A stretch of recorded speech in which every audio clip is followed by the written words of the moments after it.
అందరికీ నమస్కారం. నేను మీ చిలకమర్తి ప్రభాకర్ చక్రవర్తి శర్మ. మాఘమాసం చాలా ప్రత్యేకమైనటువంటి మాసం. మాఘమాసం యొక్క విశిష్టత చెప్పడం, అది గొప్ప గొప్ప ఋషులు మునుల యొక్క సాధ్యం కానటువంటిదిగా మనకి పురాణాలు తెలియజేస్తాయి. మనకి అఘము అంటే పాపము అని, మాఘము అంటే పాపాలను నశింపజేసేటువంటిది అని శాస్త్రాలు తెలియజేస్తున్నాయి. పాపాలను నశింపచేసుకునేటువంటి అవకాశం ఉన్నటువంటి మాసము, విశేషించి పుణ్యాన్ని సంపాదించుకునేటువంటి మాసంగా మాఘమాసం చెప్పబడింది.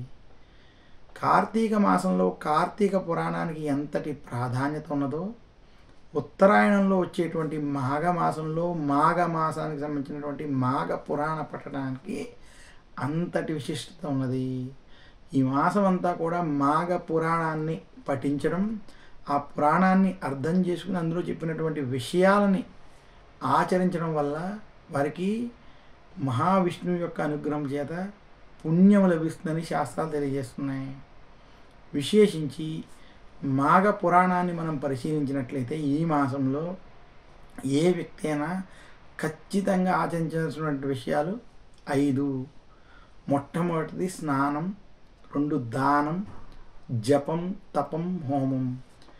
మాఘమాసంలో ఈ 5 అంశాలు ఎవరైతే ఆచరిస్తారో వారికి పుణ్యము కలిగి వారి యొక్క పాపరాశి తరుగుతుందని, పుణ్యం లభిస్తుందని, దానివల్ల ఇహలోకంలో కావచ్చు వారికి మంచి జరుగుతుంది, సుఖ సంతోషాలతో ఉంటారని శాస్త్రాలు తెలియజేస్తున్నాయి. అందుకనే మాఘమాసంలో రోజు నిత్యం తలస్నానం వంటివి, పుణ్య నదీ స్నానాలు వంటివి ఆచరించడం, మాఘమాసంలో జపతప హోమాదులు వంటివి చేయడం, తర్పణాలు వంటివి దేవతలకి, పితృదేవతలకు వంటివి వదిలిపెట్టడం వంటివి చేయడం వల్ల వారికి శుభ ఫలితాలు కలుగుతాయి. మాఘమాసంలో పుణ్యక్షేత్రాలను దర్శించడం, పుణ్య నదీ స్నానాలు వంటివి ఆచరించడం చాలా విశేషం. మాఘమాసంలో గంగా స్నానం కానీ, అలాగే విశేషించి కాళహస్తిలో ఉన్నటువంటి నది దగ్గర స్నానం వంటివి కావచ్చు, కానీ కావేరి, గోదావరి వంటి పుణ్య నదిలో స్నానం ఆచరించడం, విశేషించి రథసప్తమి రోజు, భీష్మ ఏకాదశి రోజు, ద్వాదశి రోజు, అలాగే మాఘ పౌర్ణమి రోజు చేసేటువంటి స్నానాలకి చాలా విశేషమైనటువంటి ఫలితాలు ఉంటాయని, ఇవన్నీ సంకల్ప సహిత పుణ్యాచరణకు సంబంధించినటువంటి స్నానాలు ఈ రకంగా ఆచరించినటువంటి వారికి శుభ ఫలితాలు కలుగుతాయని మాఘ పురాణం స్పష్టంగా తెలియజేసింది.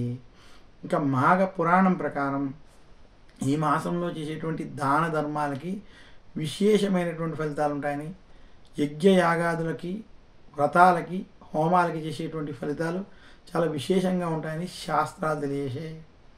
ఇంతటి విశేషం ఉన్నది కాబట్టి మాఘమాసం చాలా ప్రత్యేకమైనది.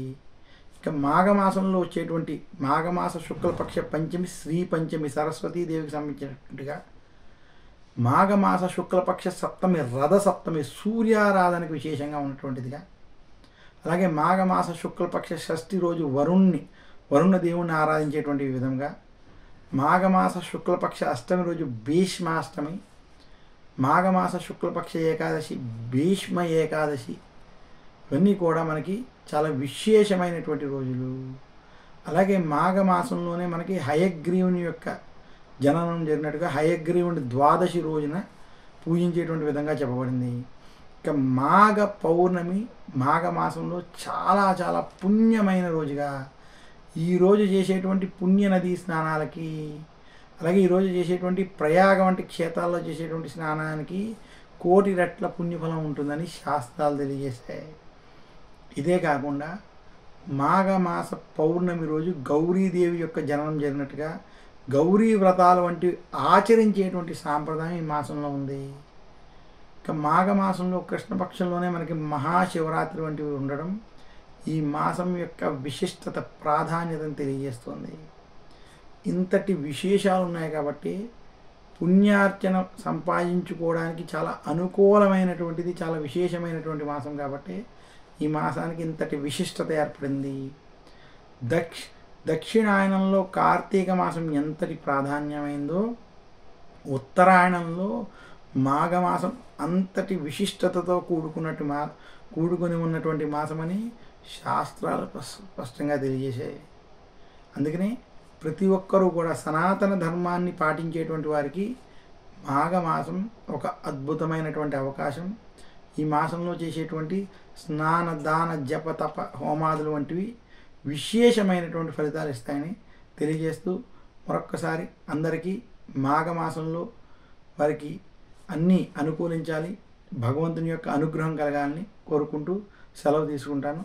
నమస్కారం. మీ చిలకమర్తి ప్రభాకర్ చక్రవర్తి Sharma. Please subscribe Pragna Media. Please like, share, subscribe to Pragna Media. Pragna Media, please do like, share and subscribe. Please subscribe to Pragna Media. Please like, share and comment if you like the video. Pragna Media.